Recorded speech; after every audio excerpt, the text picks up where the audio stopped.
Hello everyone, this is Mark This is Maya. and we are the Alcatraz. Today we are going to meet up. Hi Manong.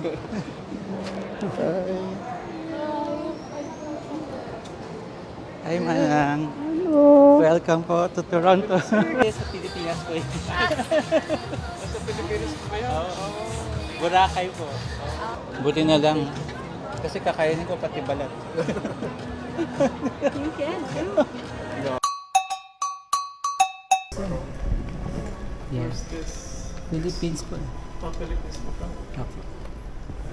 Traditional use. Oh, yeah. So it's all in the Philippines then. Yeah. Philippines represent.